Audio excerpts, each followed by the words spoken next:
Até o início do século XIX, Portugal ainda possuía um grandioso império presente em boa parte do mundo. Mas isso começaria a mudar com o início das guerras napoleônicas. No vídeo anterior, vimos como Portugal conseguiu se afirmar como reino e como ele se transformou nesse gigantesco império. Nesse vídeo, vamos ver como esse poderoso império entrou em decadência, como Portugal deixou de ser uma monarquia e se transformou no país que conhecemos hoje. Se você gostar do vídeo, não esqueça de deixar o seu like e de se inscrever no canal se ainda não for inscrito. Em 1803 começam as Guerras Napoleônicas e em 1807 Napoleão invade Portugal. Para preservar a independência do país, o rei Dom João VI e toda a corte real portuguesa se transferem para sua colônia do Brasil. Então, em 1815, o Brasil é elevado à condição de reino, dando origem ao Reino Unido de Portugal, Brasil e Algarves, e tendo Rio de Janeiro como a capital do Império. Por volta de 1817, com a anexação da província da Cisplatina, o Império Português alcançava o seu apogeu territorial com aproximadamente 13.700.000 km². Só que a partir dessa data, as coisas começam a mudar para os portugueses e o Império de Portugal começa o seu declínio. Em 1820 acontece a Revolução Liberal do Porto, tendo como uma de suas exigências o retorno da corte portuguesa para Portugal. Então o rei Dom João VI deixa no seu lugar no Brasil seu filho Pedro de Alcântara, que em 1822 acaba declarando a independência do Brasil, se tornando o rei Dom Pedro I. Logo depois, em 1826, o rei Dom João VI morre e uma crise sucessória se inicia em Portugal, já que o fato de seu filho Pedro I ser o monarca do Brasil impedia que ele fosse também rei de Portugal. Então Pedro I abdica do trono em favor de sua filha Maria II. Mas em protesto, o irmão de Dom Pedro I, Miguel, reivindica o trono e assume o poder em 1828 como Miguel I. Então, para defender os direitos de sua filha, Dom Pedro I vai para Portugal e dá início a uma guerra civil que terminaria em 1834 com a derrota de Miguel e com a restauração do trono a Maria II. Durante os reinados de Maria II, do seu marido, o rei Fernando II, e seu filho Pedro V, houve uma modernização do país.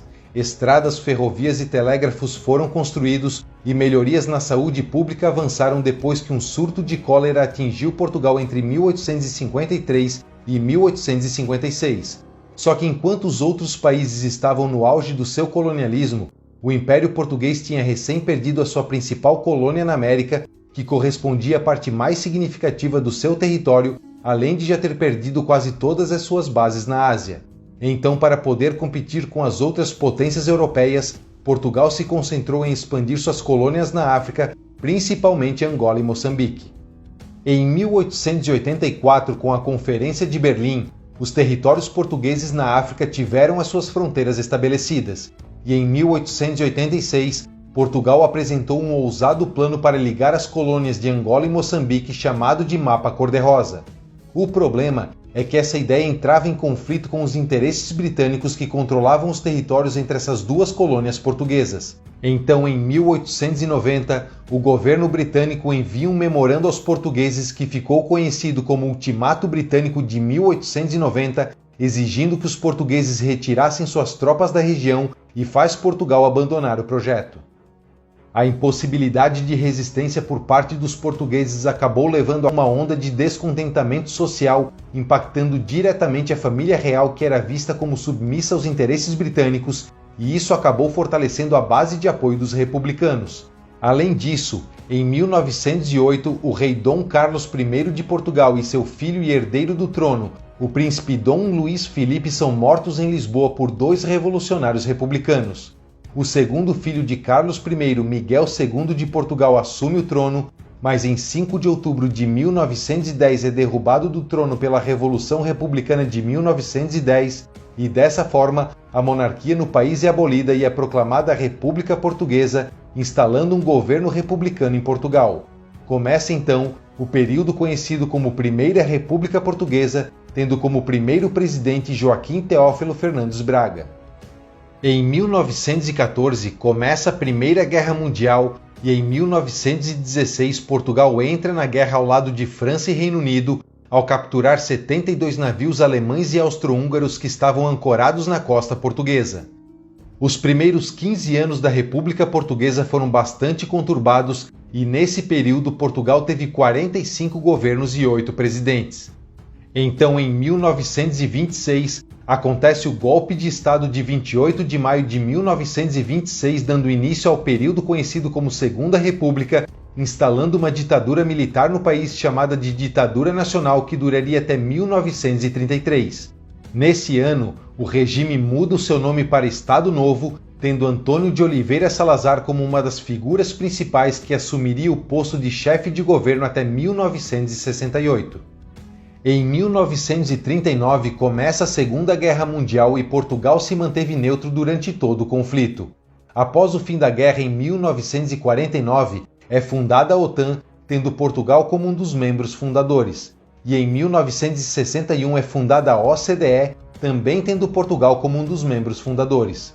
Nesse mesmo ano, Portugal perde as suas colônias na Índia, dando início ao processo de dissolução do Império Português.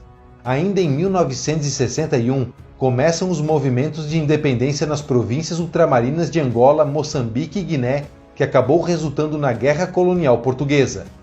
O governo e o exército português conseguiram resistir à descolonização, fazendo com que essa guerra durasse até 1974, e durante esse período, Portugal teve que lidar com várias sanções punitivas impostas pela maior parte da comunidade internacional.